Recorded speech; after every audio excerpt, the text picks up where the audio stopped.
संसार में शांति लौटी थी। कार्तिकेय तारकासुर का अंत कर चुके थे, पर अधर्म की जड़ें गहरी थी।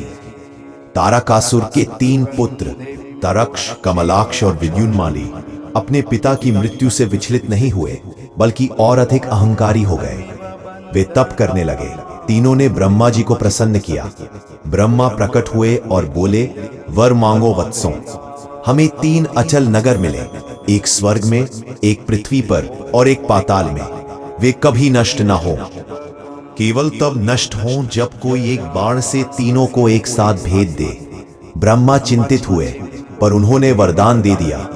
3 नगर बने, त्रिपुर स्वर्णमय नगर, आकाश में रजतमय नगर, पृथ्वी पर लौहमय नगर।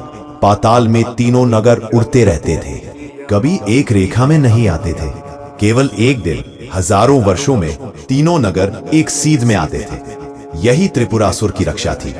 उन्होंने तप, वेद, ज्ञान का मार्ग नहीं चुना। उन्होंने तीनों लोकों में भय और अत्याचार फैलाना शुरू कर दिया। देवता भी भयभीत हो उठे।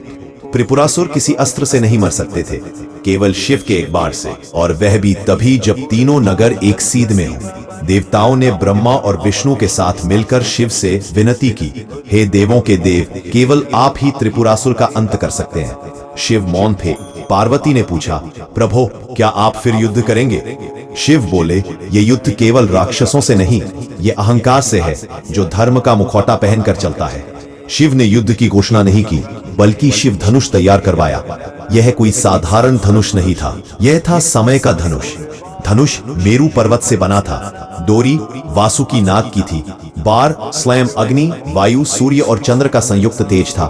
रथ पृथ्वी, सूर्य, ब्रह्मा, विष्णु, चंद्र और पर्वतों से निर्मित था। सारथी ब्रह्मा स्वयं। युद्ध आरंभ होने को था। तीनों नगर चलायमान थे। देवता भयभीत थे, पर शिव बस शांत थे।